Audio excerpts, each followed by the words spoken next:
اعوذ باللہ من الشیطان الرجیم بسم اللہ الرحمن الرحیم وَكَأَيٍّ مِّنْ آيَاتٍ فِي السَّمَاوَاتِ وَالْأَرْضِ يَمُرُّونَ عَلَيْهَا وَهُمْ عَنْهَا مُعْرِضُونَ وَمَا يُؤْمِنُ أَكْثَرُهُم بِاللَّهِ إِلَّا وَهُم مُّشْرِكُونَ أَفَأَمِنُوا أَن تَأْتِيَهُمْ غَاشِيَةٌ مِّنْ عَذَابِ اللَّهِ أَوْ تَأْتِيَهُمُ السَّاعَةُ بَغْتَةً وَهُمْ لَا يَشْعُرُونَ۔ سبحان اللہ۔ سورۃ یوسف کا یہ آخری رکوع ہے۔ اب کیونکہ بات یوسف علیہ السلام کی وصال تک تو ختم ہو چکی تھی، اب آگے اللہ تبارک و تعالیٰ اپنے محبوب کو تسلیاں عطا فرما رہا ہے۔ یہ ساری تسلیاں اب چل رہی ہیں کہ محبوب آپ پریشان نہ ہو، کیونکہ یہودیوں نے کہا تھا کہ آپ سچا واقعہ بیان کر دیں ہم کلمہ پڑھ لیں گے۔ جیسے کفار مکہ کی عادت تھی، جی آپ فلانا معجزہ دکھا رہے پھر کلمہ پڑھ لیتے ہیں، فلانا دکھا رہے پھر کلمہ پڑھ لیتے ہیں، تو یہی کام تو یہودیوں نے کیا۔ تو اللہ تبارک و تعالیٰ نے اب یہاں پہ ایک اور تسلی عطا فرمائی۔ پچھلے سبق کے اندر فرمایا تھا محبوب آپ جو مرضی کر لیں، انہوں نے کلمہ نہیں پڑھنا۔ اب یہاں پہ ایک اور بات اللہ نے ارشاد فرمائی، فرمایا محبوب آپ نے تو ایک واقعہ سنایا ہے نا ان کو، جو رب نے آپ کو بتایا آپ نے پھر آگے سنا دیا، واقعہ بھی آپ نے صحیح صحیح بیان فرما بھی دیا ہے، اور آپ دکھی ہو گئے ہیں، پریشان ہو گئے کہ یہ کلمہ پھر بھی نہیں پڑھ رہے، یار انہی کی ڈیمانڈ تھی پوری کر دی پھر بھی کلمہ نہیں پڑھ رہے ہیں۔ ذرا دیکھیں ادھر اب ہوا کیا۔ آگے اللہ نے ارشاد فرمایا، فرمایا وَكَأَيٍّ مِّنْ آيَاتٍ فِي السَّمَاوَاتِ وَالْأَرْضِ، فرمایا محبوب آسمانوں میں اور زمینوں کے اندر کتنی نشانیاں اللہ کی موجود ہے۔ یمرون علیہا، جو یہ دن رات دیکھتے ہیں ان کے پاس سے گزرتے ہیں، وہم عنہا معرضون، پھر بھی ان سے منہ پھیر کر چلے جاتے ہیں، ایک بار بھی غور نہیں کرتے۔ محبوب آپ نے تو ایک واقعہ سنایا ہے ان کو اور ان کی ڈیمانڈ پوری کی ہے، اور آپ دکھی ہو گئے ہیں۔ ان لوگوں نے ساری زندگی رب کی نشانیاں دیکھی ہیں، آسمان کو دیکھا ہے، زمینوں کو دیکھا ہے، پھلوں کو دیکھا، باغوں کو دیکھا، کھیت کھلیان کو دیکھا، پہاڑوں کو، سمندروں کو، ہر شے کو دیکھا ہے نا۔ اگر یہ تھوڑا سا بھی غور کر لیتے، فکر کر لیتے، سوچ لیتے کہ یار ایک ذرہ خود بخود نہیں بن سکتا، اتنی بڑی کائنات خود بخود ایک پورا نظام کیسے چل سکتا ہے؟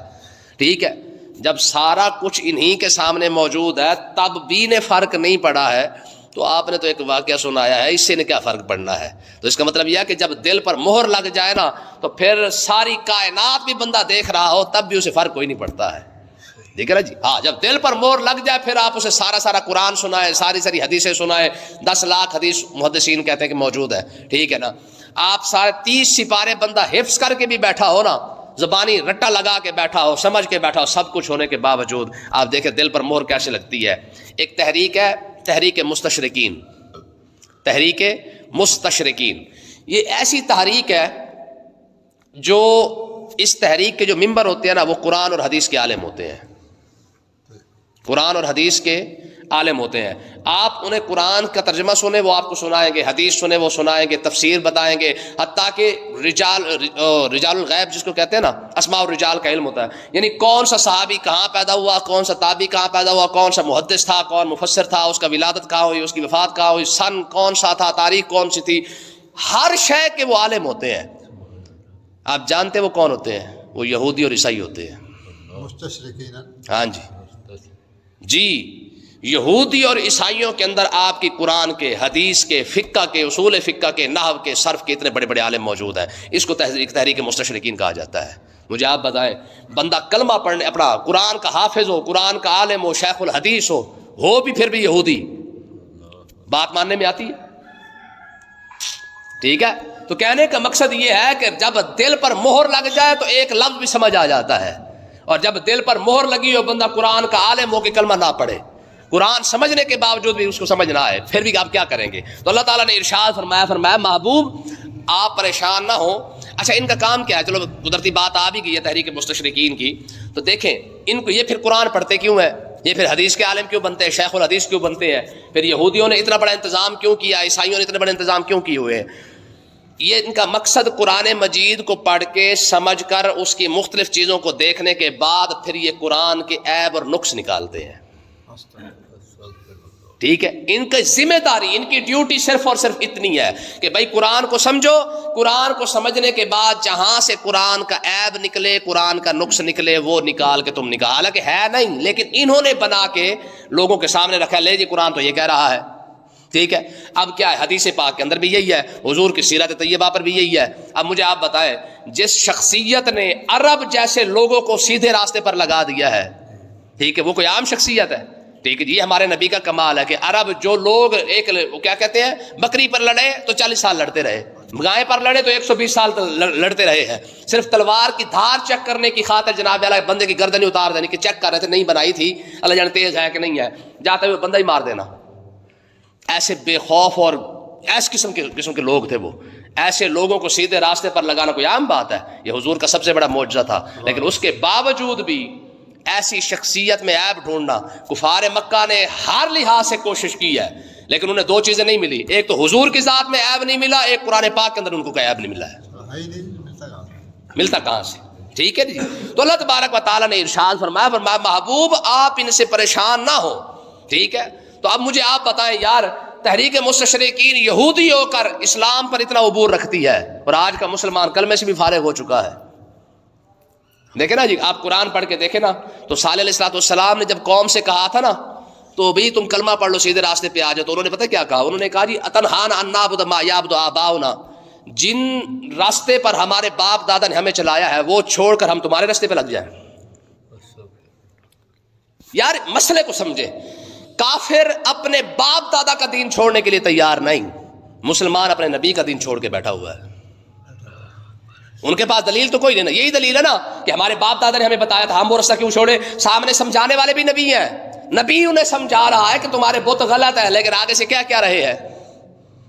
حضرت ابراہیم علیہ السلام کے لیے جب آپ نے فرمایا تھا نا کہ بھائی یہ سارا کچھ جو تمہارے بڑے پوت نے کیا ہے، یہی کہا تھا نا، تو انہوں نے کہا نا نا وہ تو بول ہی نہیں سکتے. آپ نے فرمایا پھر شرم کرو، جب وہ بول نہیں سکتے تمہارے خدا کیسے ہو گئے. اب اگلے الفاظ دیکھیں قرآن کے جو اصل بات بتانے والی ہے. اگلے الفاظ انہوں نے پتہ کیا کہا؟ انہوں نے کہا ثم نکسوا علی رؤوسہم، ان کے سر جھک گیا شرمندگی کی وجہ سے کہ بات تو ٹھیک کر رہا ہے. مجھے آپ بتائیں، جب بات بھی ٹھیک ہے، شرمندہ بھی ہو رہے ہیں، سر بھی جھکا رہے ہیں، مان تو پھر بھی نہیں رہے، جلا تو پھر بھی ابراہیم کو رہے ہیں نا. یعنی کافر جاہل ہو کر لاجواب ہو کر بھی اپنا کفر نہیں چھوڑ رہا، اور مسلمان کے پاس تو ہر بات کا جواب موجود ہے نا. تمہارے پاس جو کتاب ہے وہ تو الہامی کتاب ہے نا یار. قرآن جو ہے وہ اس کا تو چیلنج یہی ہے کہ فلیاتوا بآیات مثلہ، اس جیسی ایک آیت کوئی بنا کے دکھا دے بات ختم ہو جائے گی. لیکن یہ کائنات عرش سے لے کر فرش تک یہ الٹی سیدھی بھی ہو جائے، مر بھی جائے نا لاکھوں مرتبہ، لیکن قرآن کی ایک آیت بن نہیں سکتی ہے. اب یہاں سے اندازہ کریں یار کہ کافر اپنے باپ کا دین چھوڑنے کے لیے تیار نہیں ہے اور مسلمان اپنے نبی کا دین چھوڑ کے کھڑا ہوا ہے. تو اللہ تعالیٰ نے ارشاد فرمایا محبوب آپ پریشان نہ ہو، یمرون علیہا، یہ آسمان اور زمین کی ہر نشانی کو دیکھتے ہیں. انہوں نے نہیں دیکھا یہ اتنی بڑی چھت ہماری 2 مرلے کی جو ہے وہ اس کے لیے 4 ستون چاہیے، اور اتنی بڑی چھت جو ہے آسمان جو ہے وہ بغیر ستون کے ہمیں خواہ کھڑا ہوا ہے. یہ سب کچھ دیکھتے ہیں لیکن کرتے کیا ہے؟ وہ ہم انہا موردون، منہ پھیر کے ہی چلے جاتے ہیں. ہماری قوم نہیں ہے، جب قرآن سنائے حدیث سنائے تو کیا کرتی ہے؟ ایسے بیٹھی ہوتی جیسے سنا ہی کوئی نہیں ہے. مجھے آپ بتائیں، ایک اس قوم کو شعر سمجھ آ جاتا ہے، جھوم پڑتی ہے، ایسی ہے نا، ناچتے ہیں، واجد میں بھی آ جاتے ہیں، تھوڑی دیر کے بعد 5 منٹ کے بعد قرآن کی آیت پڑھی، کوئی ٹس سے مس بھی نہیں ہوا. وجہ جگت بازی ہوئی تو سارے مسکرا پڑے، رب کا قرآن سنا ہے تو کسی کو سمجھ ہی کوئی نہیں آیا. ٹھیک ہے، تو منہ پھیرنا اس کو تو کہتے ہیں. ہمارا کوئی بات نہیں، آج تم منہ پھیر رہے ہو، کل بھی تو وقت آنے والا ہے نا. اور آگے آ رہی ہے یہ آیت، فرمایا وما یؤمن اکثرهم باللہ، فرمایا محبوب آپ پریشان نہ ہو، ان میں سے اکثر لوگ اللہ پر ایمان نہیں لائیں گے، الا وهم مشرکون، یہ سارے کے سارے مشرک ہیں، یہ ایمان کبھی بھی نہیں لائیں گے. یہ اپنے شرک میں اتنے پکے ہیں کہ یہ اپنے باپ دادا کو دلیل بنا کے کھڑے ہوئے ہیں کہ جہاں پہ ہمارا باپ دادا لگا کے کھڑا گیا تھا ہم اس کو چھوڑنے کے لیے تیار. کلیم اللہ نے معجزہ دکھایا نا، دیکھنے والے کتنے تھے؟ وہ سانپ والا، وہ جو اژدہا بنا تھا، وہ سارے رسیاں سسیاں سارے کھا گیا تھا. 6 لاکھ بندہ، 6 لاکھ بندے نے اپنی آنکھوں کے سامنے ایک سوٹے کو، ڈنڈے کو اژدہا بنتے دیکھا ہے، سب کچھ کھاتے بھی دیکھا ہے، لیکن باپ دادا کے دین سے پھرے نہیں ہیں. انہوں نے کہا کلیم اللہ تو جو مرضی دکھا، نہیں ماننا ہم نے. اچھا نیچے آ جاؤ. کفار مکہ نے اپنی آنکھوں سے اپنی ڈیمانڈ کی تھی نا کہ سورج توڑ کے دکھا، موڑ کے دکھا دیں، اپنا چاند توڑ کے دکھا دیں. انہی کی ڈیمانڈ تھی نا، انہی کی ڈیمانڈ پوری کرتے ہوئے حضور نے چاند ٹکڑے کر کے دکھا دیا، لیکن باپ دادا کا دین نہیں چھوڑا. یار کافر ہو کے اپنے باپ دادا کا دین چھوڑنے کے لیے تیار نہیں ہے. مسلمان کے پاس آج دین بچا بھی کوئی نہیں ہے. کہاں بچا ہے؟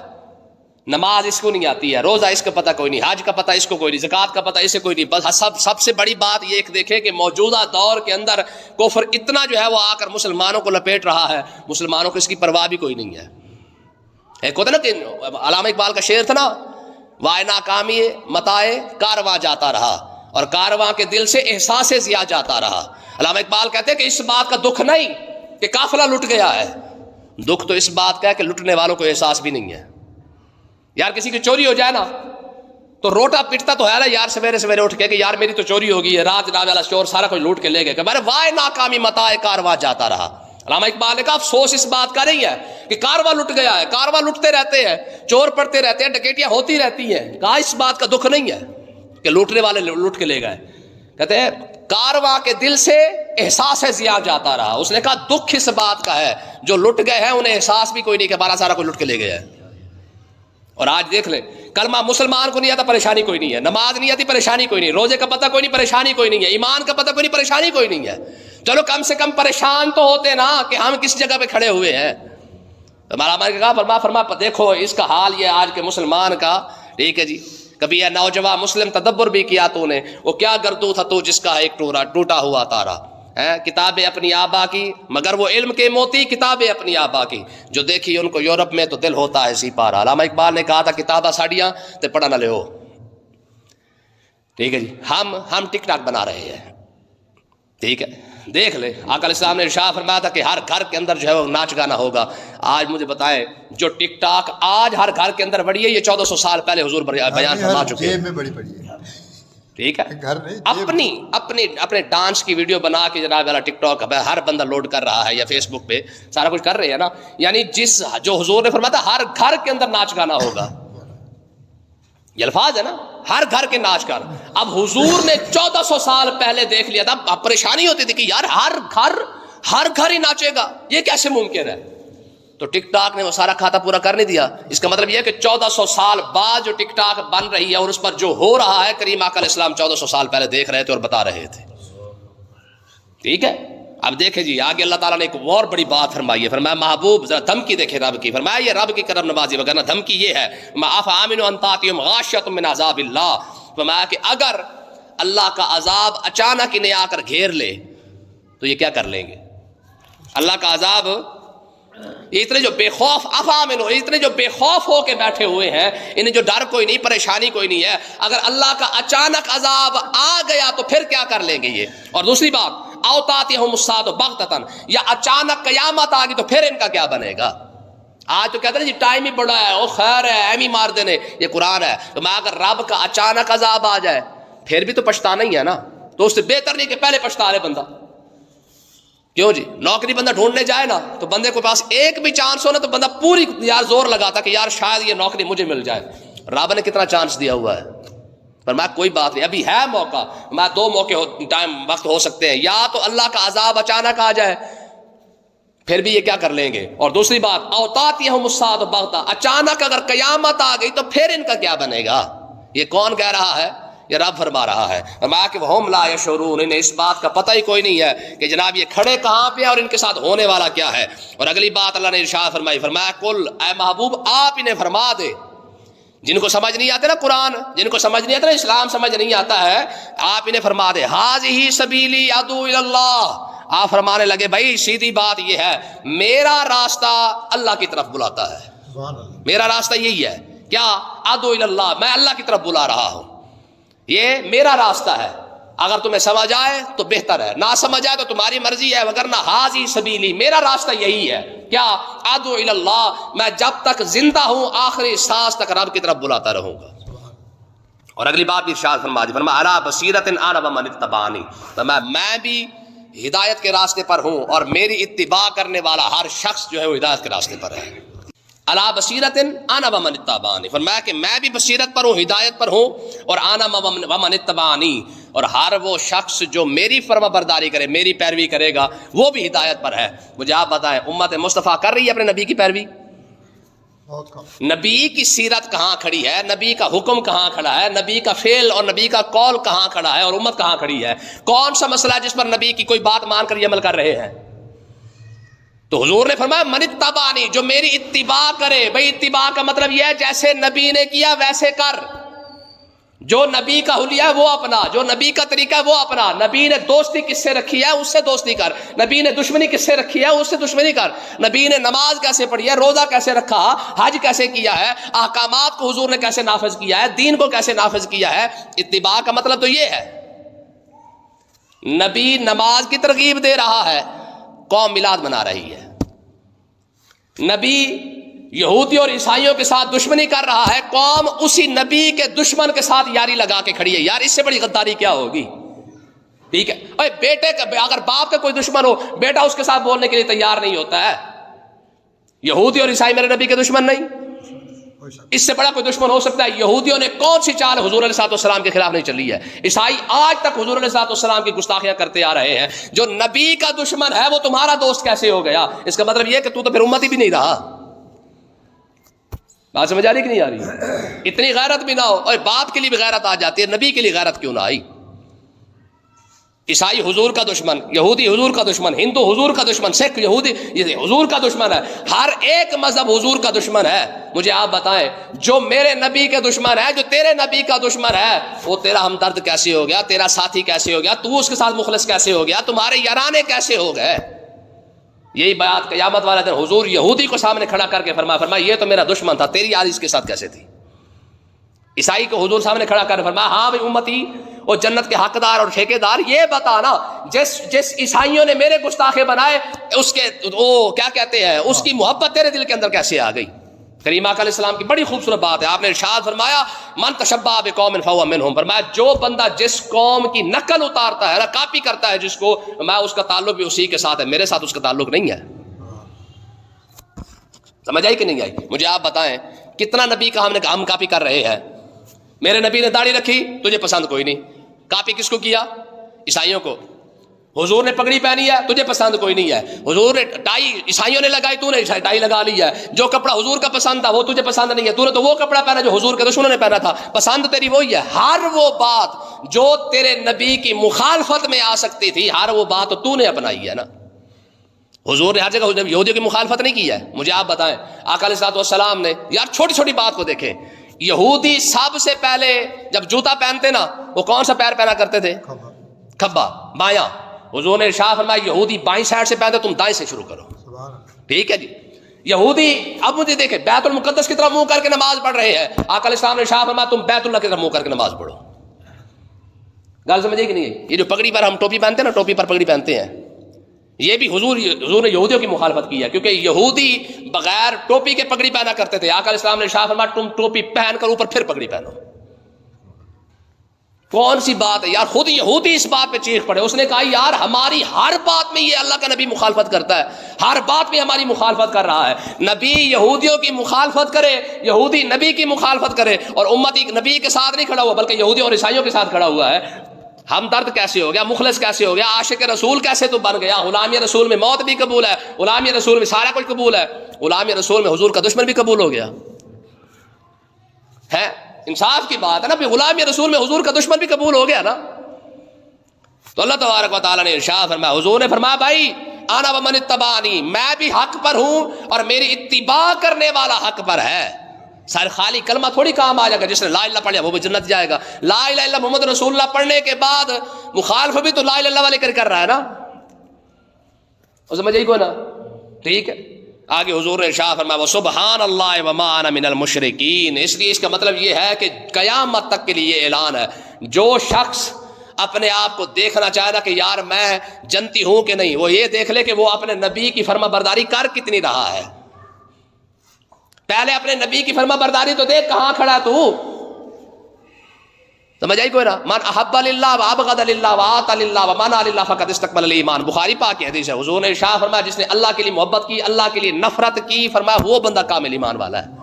ٹھیک ہے جی. یہاں پہ جب اپنی دشمنی کی بات آتی ہے تو ایف آئی آر بھی ہو گئی، تھانے کے اندر 4-5 پرچے بھی ہو گئے، جناب اللہ ہائی کورٹ سپریم کورٹ تک بات پہنچ گئی ہے. جب اللہ کے رسول کی دشمنی کی بات آتی ہے سارے مومن بن جاتے ہیں، کہتے ہیں ہم تو کسی کو کچھ نہیں کہتے ہیں. حضور نے فرمایا من احب للہ وابغض للہ، نفرت بھی اللہ کے لیے ہو، محبت بھی اللہ کے لیے ہو. جب یہ دونوں چیزیں اکٹھی ہو جاتی ہیں تب جا کے حضور نے فرمایا اب جا کے جب تیرے دل میں نفرت آ جائے نا رسول اللہ کے دشمن کے لیے، تب اپنے آپ کو مسلمان سمجھ. مجھے آپ بتائیں آج کا مسلمان کتنی نفرت کرتا ہے رسول اللہ کے دشمن سے؟ چکر ہی کوئی نہیں. اور پھر بھی یہ جنت کا حقدار ہے، پھر بھی یہی عاشق رسول ہے. اور سبحان اللہ وما انا من المشرکین، فرمایا اللہ پاک ہے اور اللہ تبارک و تعالیٰ نے ارشاد فرمایا میں رب کے ساتھ، اور حضور نے ارشاد فرمایا میں رب کے ساتھ کسی کو شریک نہیں ٹھہراتا. اللہ پاک سمجھنے کی توفیق عطا فرمائے.